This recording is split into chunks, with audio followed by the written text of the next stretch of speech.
Good evening all. My name is Harsh and I am a mathematics faculty, and today I will be taking the topic three-dimensional geometry. Okay. So three-dimensional geometry basically it is a topic in which we study about the coordinate space and coordinate axis, which is the x, y and z axis. Okay. All the three axes, this is x axis, this is y axis and this is z axis. Okay, so all the three axes are mutually perpendicular. So I can draw the z axis like this. All the three axes are mutually perpendicular to each other. Okay, if I want to express any point in space, so I can express that point using these three coordinates. The first will become the x coordinate, the second will become the y coordinate, and third becomes the z coordinate. Okay, so first of all, we start with the topic of distance formula. Basically, distance formula tells us how to find the distance between two points which are represented in the three-dimensional space. Okay, so suppose the coordinates of P is x1, y1, z1, and coordinates of Q are x2, y2, z2. Now I want to find this distance. Okay, so in order to find this distance, we will apply this distance formula, right?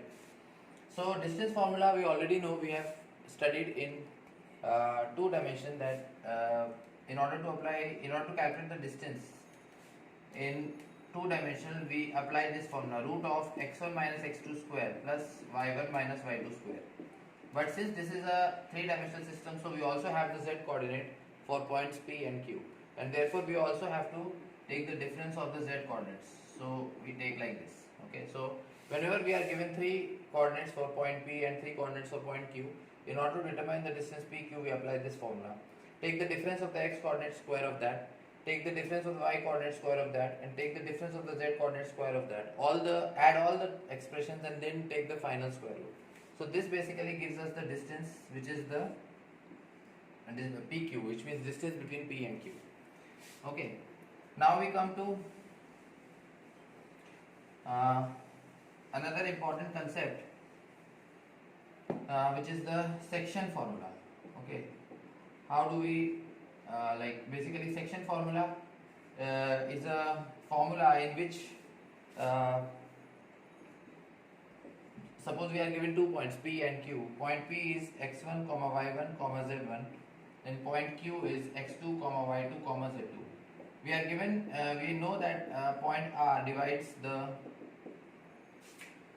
line joining the 2 points in the ratio m is to n. Okay, and it is lying between these 2 points. So how do I calculate the coordinates of this point R? Okay, so basically this formula helps us in finding the coordinates of R, which is dividing the line segment between P and Q in a particular ratio. Suppose that ratio is m is to n. Okay, so what we have to do, we multiply the value of m by the coordinates of Q, we multiply the value of n by the coordinates of P, and then divide it by m plus n.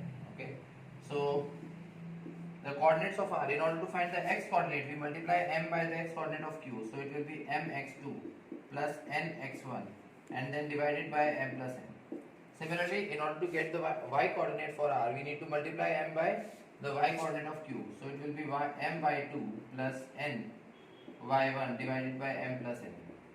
And similarly for the z coordinate, we need to multiply m by the z coordinate of Q, so m into z2 plus n into z1 divided by m plus n. Okay, so this is how we can find the coordinates of any point R, which is dividing the line segment joining 2 points in a particular ratio. Okay, now this was the case for internal division. Internal division means when the point is lying in between the two given points. There can also be a case of external division.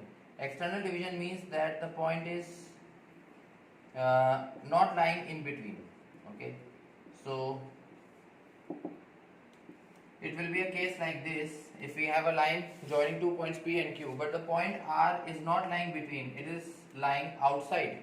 Either it is lying to the right side of Q or it is lying to the left side of P, but it is not lying in between. So in that case, but still the ratio is PR upon QR is still m is to n. PR upon QR is still m is to n. In that case, in order to find the coordinates of R, we apply the formula for external division. I can just remove this part and write the formula for external division here. So basically the difference comes only in this case that instead of plus we have a minus. So in order to write the x coordinate, I will write mx2 minus nx1 divided by m minus n. In order to write the y coordinate, I will write my2 minus ny1 upon m minus n. And in order to write the z coordinate, I will write m into z2 minus n into z1 upon m minus n. Okay. So this is how we get the coordinates of r when the point r is dividing the 2 points in the ratio m is to n, but externally, means it is not lying in between. Okay. Then we again continue forward and we come to the topic of direction cosines. Okay. Direction cosines. Direction cosines, also in short we can say they are DCs. Okay. So first of all we need to understand what do we mean by DCs or direction cosines. So basically, if suppose we have a line L, it is making angle alpha with the x-axis, angle beta with the y-axis, and with the z-axis it is making angle gamma. Okay. So we can get some terms cos alpha, cos beta, and cos gamma. Okay. Suppose cos alpha is L, cos beta is m, and cos gamma is n. So then these specific quantities here, these specific terms are known by the name of direction cosines. Okay, L, m, and n. They are always unique. Means for a particular line, L, m, and n will always have a unique set of values. Okay. So now there is important relation. I can take this line as capital L.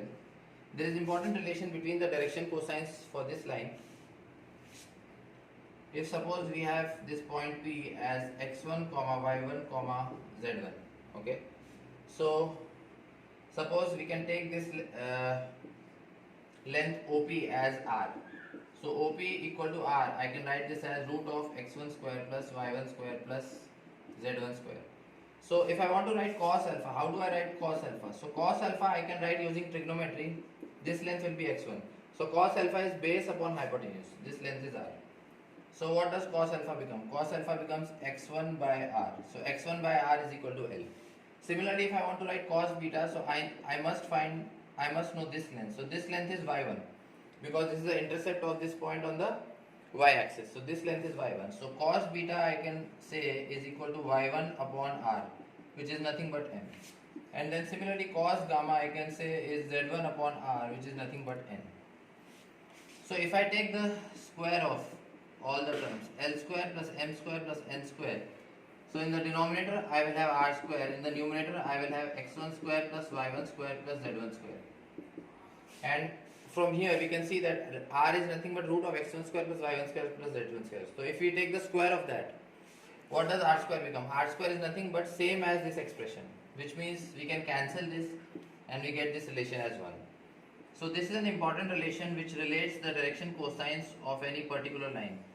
The sum of the squares of the direction cosines is equal to 1. So if L, M, N are the direction cosines, we take the square of that and we add all the terms, and that quantity is always equal to 1. Okay. So this is called as direction cosines.